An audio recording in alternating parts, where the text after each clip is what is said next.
Hello students, in today's video we are going to study about class 12 geography international trade. It is your chapter 9 and I hope you are studying for your board exams and for CUT exams too क्योंकि board के exam के कुछ time बाद ही आपका CUT का exam हो जाता है। तो मैं आपको सजेस्ट करूंगी कि आप पढ़ाई इस तरीके से करें कि आप बोर्ड के लिए भी प्रिपेयर हो जाए और CUT के लिए भी प्रिपेयर हो जाए क्योंकि सेम ही सिलेबस होता है। ऐसा ना हो कि सीयूटी के टाइम पे आप सब चीजें ढूंढ रहे हो कि कहाँ है नोट्स कहाँ है नोट्स कहाँ से पढ़े, तो वो चीज नहीं होनी चाहिए। ठीक है, तो दो तरीके का ट्रेड होता है, हम लोग को ये चीजें पता है। एक होता है इंटरनेशनल ट्रेड और दूसरा होता है नेशनल ट्रेड। इंटरनेशनल ट्रेड आप लोग जानते हो, इंटरनेशनल ट्रेड होता है जो बाउंड्री से बाहर किया जाता है। जैसे इंडिया किसी और कंट्री के साथ ट्रेड करेगा तो वो इंटरनेशनल ट्रेड कहा जाएगा। और नेशनल ट्रेड वो होता है जो विद इन बाउंड्रीज किया जाता है, मतलब अंदर अगर आप स्टेट में ट्रेड कर रहे हैं, जैसे यूपी, बिहार, कर्नाटका, तमिलनाडु, ये आपस में ट्रेड कर रहे हैं तो इन्हें कहा जाएगा नेशनल ट्रेड। आज का हमारा टॉपिक है इंटरनेशनल ट्रेड। तो हम लोग पढ़ने वाले हैं कि बाउंड्री के बाहर कैसे कैसे ट्रेड किया जाता है, क्या क्या होता है, वो सब चीजें हम लोग इस चैप्टर में जानने वाले हैं। तो लेट्स स्टार्ट दिस चैप्टर। सबसे पहले बेसिस ऑफ इंटरनेशनल ट्रेड। अगर आप किसी भी देश के साथ ट्रेड करोगे तो उसके बेसिस क्या होंगे, ठीक है। Start with important heading. Okay, ये आपका इम्पोर्टेंट क्वेश्चन है, आपके बोर्ड के एग्जाम में बहुत बार इस क्वेश्चन को देखा गया है और मैं सजेस्ट करूंगी कि साथ साथ में नोट्स बनाते रहें। Basis of international trade.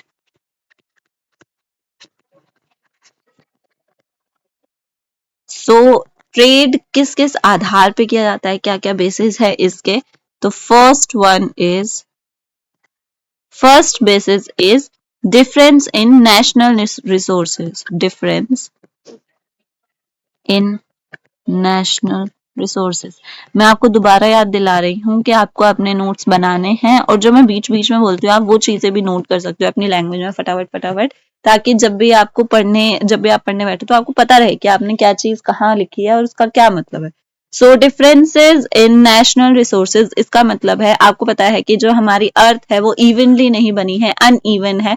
बहुत सारे रिसोर्सेज आपको एक जगह पे मिल जाएंगे, बहुत सारे रिसोर्सेज आपको एक जगह पे नहीं मिलेंगे। इस वजह से हम हर तरह के रिसोर्सेज के लिए किसी एक देश पर निर्भर नहीं रह सकते। We can't depend on one country for different types of resources.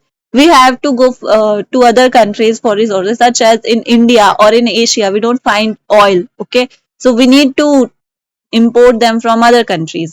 तो ऐसे ही बहुत सारे रिसोर्सेज होते हैं जो हमें अपने देश में नहीं मिलते हैं, जो हमें बाहर से मंगाने पड़ते हैं, या वो किसी और देश में नहीं मिलते हैं तो हम उनको बेच सकते हैं। तो डिफरेंसेस इन नेशनल रिसोर्सेज की यहाँ पर क्या क्या चीजें मिल रही हैं, क्या क्या चीजें नहीं मिल रही है। अब इसका रीजन क्या है कि क्यों डिफरेंस हो रहा है नेशनल रिसोर्सेज में।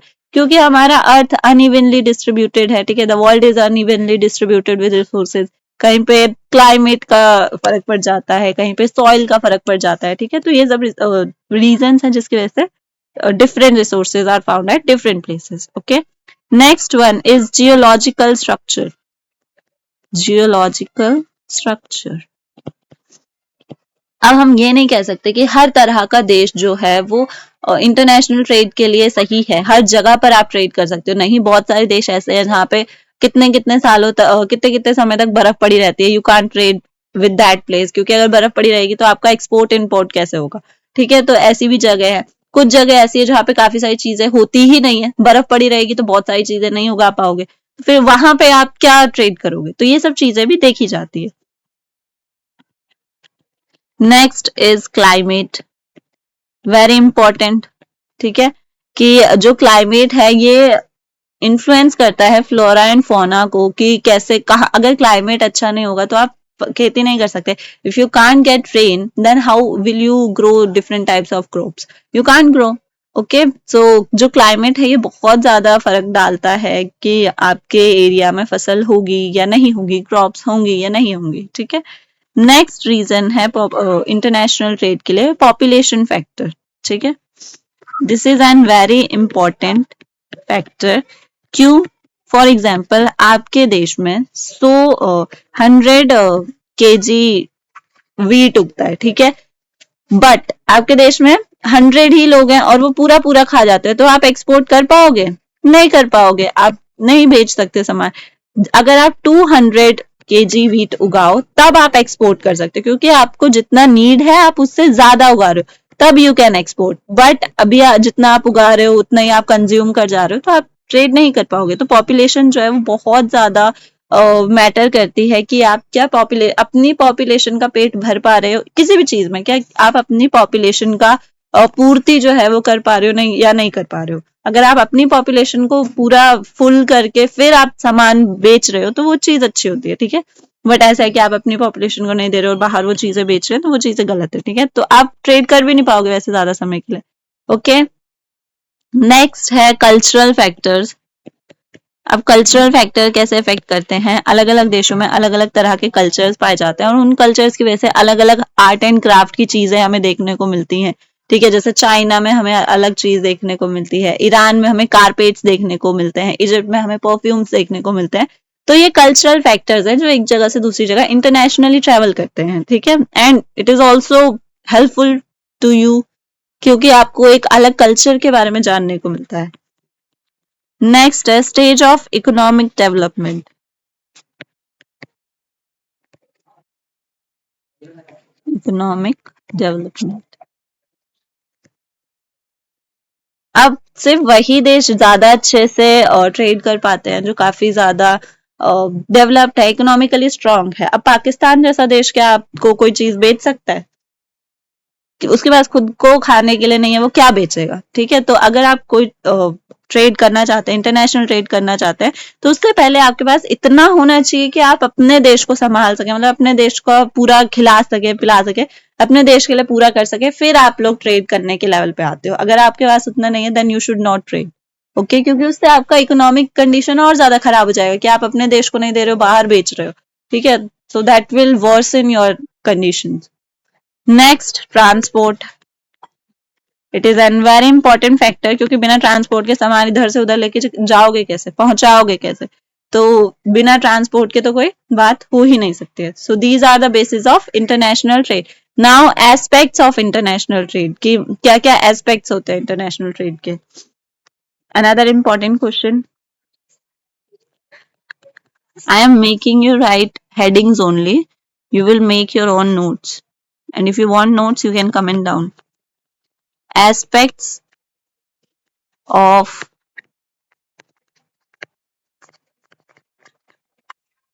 international trade. Okay.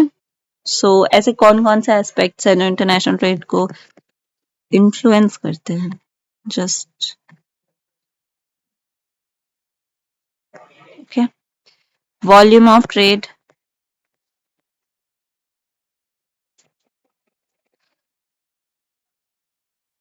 Volume of trade का मतलब है कि आप कितना गुड्स या सर्विसेज एक जगह से दूसरी जगह ट्रेड कर रहे हैं, ठीक है। ये भी आपका इंटरनेशनल ट्रेड का वो है। अगर आपके पास बहुत छोटा वॉल्यूम है तो you should not jump on to trade, क्योंकि उससे कुछ ज्यादा फायदा नहीं होगा।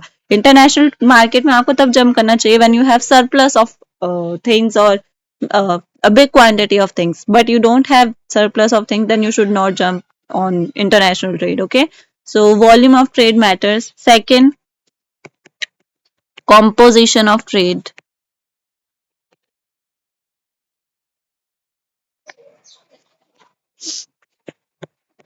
Composition of trade, कि आप क्या बेच रहे हो, किस चीज की डिमांड है, किस चीज की डिमांड नहीं है, ये चीज भी मैटर करती है। फॉर एग्जाम्पल, आप कोई ऐसी चीज बेच रहे हो जिसकी डिमांड ही नहीं है, तो उसको बेचने का कोई फायदा नहीं है, क्योंकि वो बिकेगी नहीं, ठीक है। तो composition of trade matters. Next, direction of trade, आप कौन सी चीज किस डायरेक्शन में बेच रहे हो, ये चीज भी मैटर करती है, ठीक है। कि अगर आप किसी ऐसे देश को कोई ऐसी चीज बेच रहे हो जो वो खाता ही नहीं है, जो वो जिसको उस चीज की जरूरत ही नहीं है। फॉर एग्जाम्पल, आप चाइना को राइस बेच रहे हो तो वो तो बिकेगा ही नहीं, चाइना के पास खुद इतना ज्यादा राइस होता है।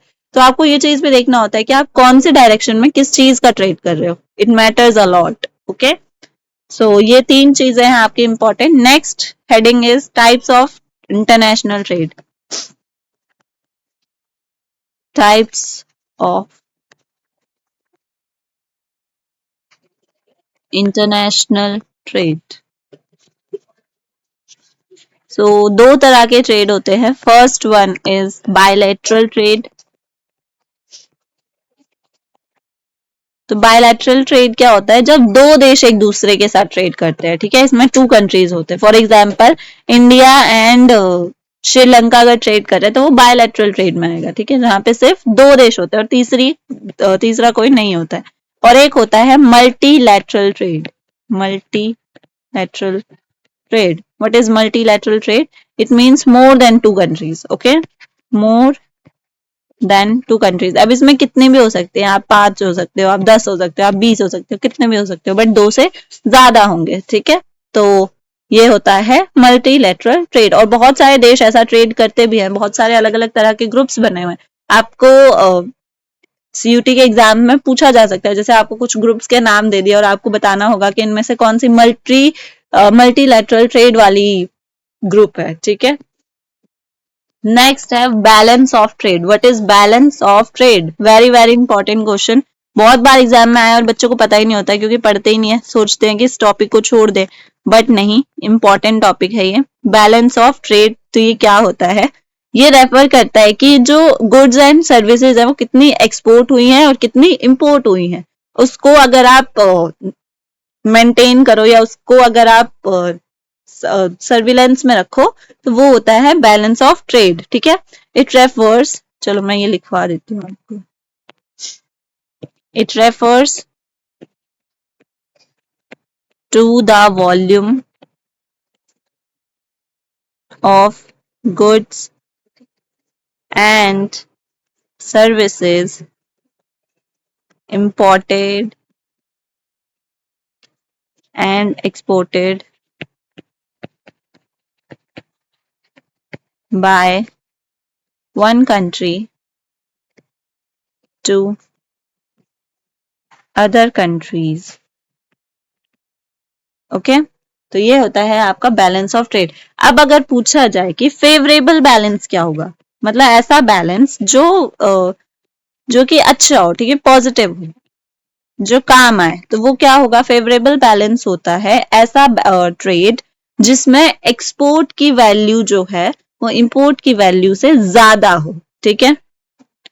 फेवरेबल, आपके अगर आप ट्रेड करते हो, आप इंटरनेशनल ट्रेड कर रहे हो और आप चाह रहे हो कि आपको फायदा हो, तो आपको फायदा तभी होगा ना जब आप बेचो ज्यादा और खरीदो कम, ठीक है, तभी फायदा हो सकता है। अगर आप खरीद ज्यादा रहे हो और बिक कम रहा है तो वो तो नुकसान होगा। ये तो बहुत बेसिक सिंपल सा दुकान वालों का मैथ्स है, वेरी सिंपल, ठीक है। तो जब आप ज्यादा बेचते हो और खरीदते कम हो तो उसको फेवरेबल बैलेंस ट्रेड कहते हैं। Means the value of exports is more than its imports, ठीक है। तो एक्सपोर्ट की वैल्यू जो होती है वो ज्यादा होती है। और अगर अनफेवरेबल बैलेंस पूछ लिया जाए तो अपोजिट हो जाएगा इसका, unfavourable balance means that imports are more than exports। जो इंपोर्ट है वो ज्यादा हो रहा है और एक्सपोर्ट कम हो रहा है, तभी तो नुकसान होगा आपका, ठीक है। और जो ये अगर आप ये चीज कर रहे हो तो इसको नेगेटिव इकोनॉमी में बोला जाता है कि जो कंट्री है उसकी इकोनॉमी खराब हो रही है क्योंकि वो बेच नहीं पा रहा है ज्यादा, तो ये नेगेटिव में चला जाएगा। ओके, नेक्स्ट है अब आपका very very important topic, that is WTO, world trade organisation, also related to your CUT exam. तो इसके बारे में थोड़ी सी जानकारी ले लो। सबसे पहली चीज कि 1948 में गेट बनाया गया था, 1948 में गेट बनाया था जिसकी फुल फॉर्म इंपॉर्टेंट है, general agreement for tariffs and trade. Okay, तो ये बनाया गया था ताकि जो भी ट्रेड हो रहा है उनको देख रेख करने के लिए, कोई चीटिंग वीटिंग ना हो जाए, इन सब के लिए गेट बनाया गया था। बट 1 जैन 1995 में इसको चेंज करके GATT को ट्रांसफॉर्म कर दिया in WTO, world trade organisation. World trade organisation. अब ये कहाँ लोकेटेड है आज के टाइम पे? It is located in Geneva, Switzerland. और आज के टाइम में इसमें 164 मेंबर्स हैं और ये सब क्या करते हैं? ये आपस में ट्रेड करते हैं। ट्रेड की जो रूल्स एंड रेगुलेशंस होते हैं उनको सेट किया जाता है। तो कई बार ना डब्ल्यूटीओ को क्रिटिसाइज भी किया गया है और इसका अपोज भी किया गया है। क्यों? क्योंकि ये फ्री ट्रेड को और इकोनॉमिक ग्लोबलाइजेशन को प्रमोट करता है। ठीक है, एक क्वेश्चन लिखो, why WTO has been criticized, मतलब इसको क्यों क्रिटिसाइज किया गया है? रीजन क्या है इसको क्रिटिसाइज करने का? तो इसको क्रिटिसाइज करने का रीजन इसलिए ये है कि ये किस चीज को प्रमोट करता है? इट प्रमोट्स फ्री ट्रेड, ठीक है, and economic globalisation. Free trade में आपका टैक्स कम हो जाता है। ठीक है, आप टैक्स नहीं देते हो और इसमें आपको जो चीज चाहो आप उसका ट्रेड कर सकते हो। ठीक है, कोई ऐसा पर्टिकुलर कुछ खास नियम नहीं होते। ठीक है, रूल्स एंड रेगुलेशंस नहीं होते कुछ ज्यादा। तो फ्री ट्रेड होता है वो। और इकोनॉमिक ग्लोबलाइजेशन के मतलब ज्यादा से ज्यादा आप ट्रेड करो, इकोनॉमिक ज्यादा से ज्यादा आप ट्रेड करो, ज्यादा से ज्यादा एक जगह से दूसरी जगह इंटरनेशनल ट्रेड को बढ़ावा दो। तो इकोनॉमिक ट्रेड को ये बढ़ावा देता है। तो इसमें प्रॉब्लम क्या है? इसमें प्रॉब्लम ये है कि अगर आप सोचो तो जो इंटरनेशनल मार्केट है उसमें सिर्फ वही एंटर कर सकते हैं। ऐसा नहीं है कि इंटरनेशनल मार्केट में फायदा नहीं होता, बहुत फायदा होता है। ठीक है, आप बहुत ज्यादा कमाते हो। ठीक है, जैसे H&M, जारा को देख लो, कितना ज्यादा कमा रहे हैं वो लोग। बट ये फायदा सिर्फ अमीर लोगों का होता है, क्योंकि इंटरनेशनल मार्केट में क्या कोई गरीब इंसान एंटर कर पाएगा? नहीं कर पाएगा, क्योंकि एंटर करने के लिए ही बहुत ज्यादा पैसा चाहिए होता है और बहुत सारे लोग वो चीज नहीं कर पाते। तो सिर्फ अमीर इंसान ही आज के टाइम पे इंटरनेशनल मार्केट में एंटर कर रहा है और वो और अमीर हो रहा है। तो ये जो गैप है बिटवीन रिच एंड पुअर, ये ज्यादा बढ़ रहा है। इसकी वजह से WTO को क्रिटिसाइज किया जाता था। ओके, तो जो चीज मैंने बोली है मैं आपके लिए अभी लिख देती हूँ। ठीक है, they argued that free trade is not beneficial to the ordinary. और ये फ्री ट्रेड इसीलिए किया गया था ताकि गरीब लोग भी इसमें हिस्सा ले सके। But still it is not possible as it is widening the gap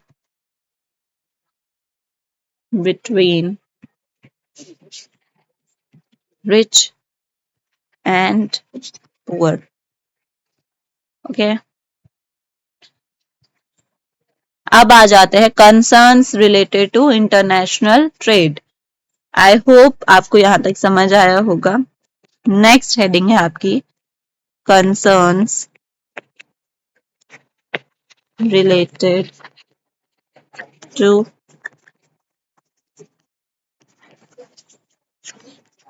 international trade. So international trade से क्या क्या कंसर्न है, क्या क्या दिक्कतें हैं इंटरनेशनल ट्रेड में? सबसे पहले यह क्या क्या चीजें, अच्छी बातें भी हैं, ऐसा नहीं है कि सिर्फ नेगेटिव है, इसमें बहुत सारे पॉजिटिव भी हैं। फर्स्ट, मेरिट्स देखते हैं। Merits of international trade.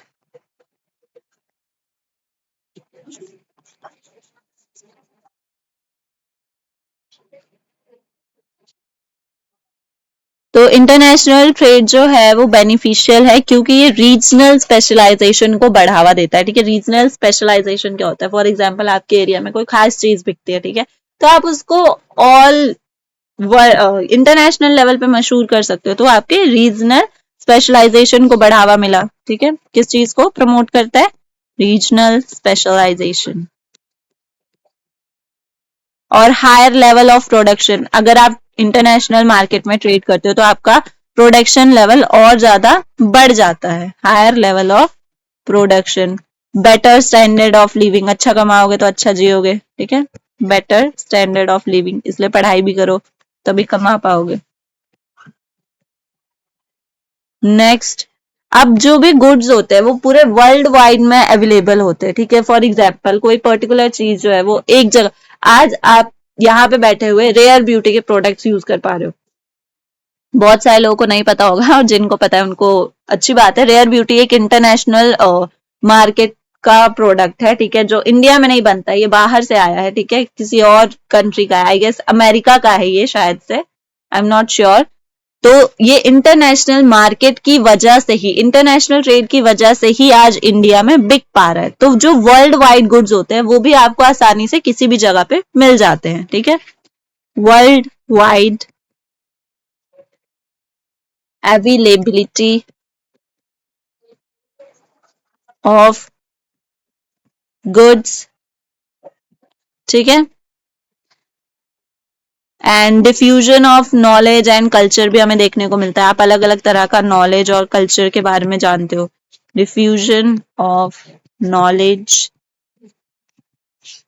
And culture. तो ये थे आपके merits. Now jump on to demerits.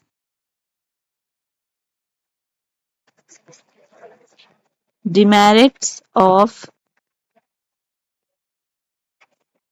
International trade,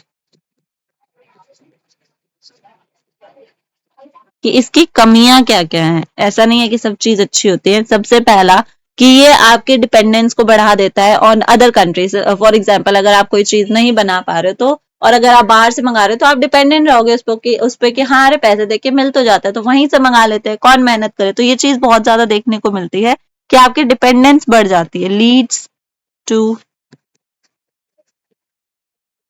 dependence on other countries, okay. Uneven level of development हमें देखने को मिलता है। बहुत सारे देश जो है वो ट्रेड कर पा रहे हैं, इसकी वजह से और ज्यादा डेवलप हो पा रहे हैं, और बहुत सारी कंट्रीज ऐसी हैं जो एक्सपोर्ट नहीं कर पा रही हैं, खाली इंपोर्ट इंपोर्ट इंपोर्ट करवा रही है और ज्यादा गरीबी में डूबती जा रही है, ठीक है। तो अनइवन लेवल ऑफ डेवलपमेंट हमें देखने को मिलता है। एक्सप्लॉयटेशन हमें यहाँ पे देखने को मिलता है क्योंकि गरीब लोग तो एंटर ही नहीं कर पा रहे हैं, और काफी सारी चीजें यहाँ पे चीटिंग वगैरह भी होती है, ठीक है। तो ये सब चीजें हमें इसमें देखने को मिलती हैं। ये है आपके demerits of international trade. Now we'll read about types of ports. अब अगर आप इंटरनेशनल ट्रेड के बारे में बात करें तो इंटरनेशनल ट्रेड का सबसे अच्छा जो तरीका है दैट इज वाटरवेज। पानी के रास्ते सबसे ज्यादा ट्रेड होता है इंटरनेशनल लेवल पे। तो अब पानी के रास्ते के ट्रेड होगा तो पोर्ट्स हम लोग पढ़ते हैं, ठीक है, जिसको हिंदी में बंदरगाह बोलते हैं, ठीक है। तो let's study about some ports. तो first port is industrial port. नाम से ही पता चल रहा है क्या होता होगा इसमें। इंडस्ट्रियल पोर्ट वो होते हैं जो बल्क कार्गो को हैंडल करते हैं, ठीक है। हैंडल्स मतलब कुछ ज्यादा बड़े सामान को हैंडल करते हैं। हैंडल्स बल्क कार्गो, ठीक है। Second one is commercial port.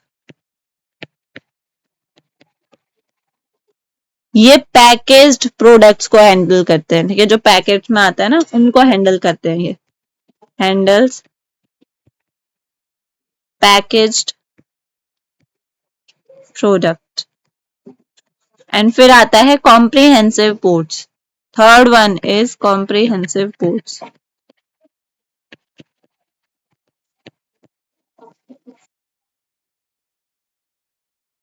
ये पोर्ट्स बल्क को भी हैंडल करते हैं, ठीक है, जनरल कार्गो को भी हैंडल करते हैं, ये काफी सारी चीजों को हैंडल करते हैं, ठीक है। Handle bulk and general cargo. इसी चीज को अगर आप अच्छे से बड़ा बड़ा लैंग्वेज का यूज करके लिख दोगे तो आपका आंसर एक बहुत अच्छा तैयार हो जाएगा, ठीक है। नेक्स्ट क्वेश्चन है types of port on the basis of location. Location के बेसिस पे क्या कैसे कैसे पोर्ट्स होते हैं, ठीक है। तो types of ports on the basis of location.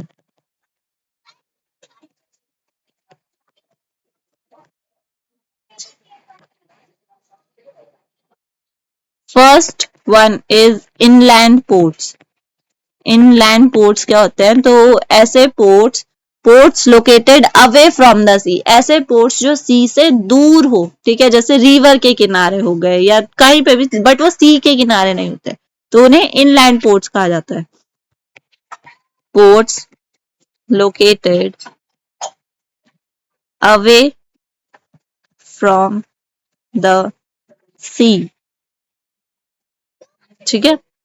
और and second one is output, outport sorry, outports होते हैं ऐसे पोर्ट्स जो एक्चुअल पोर्ट्स है और जहां पे बिग शिप्स आ सकते हैं, मतलब मोस्टली ये वाले होते हैं सी के पास, ठीक है, ये सी में ही होते हैं। पोर्ट्स इन डीप वाटर, गहरे पानी में, ठीक है, जहां पे गहरा पानी है।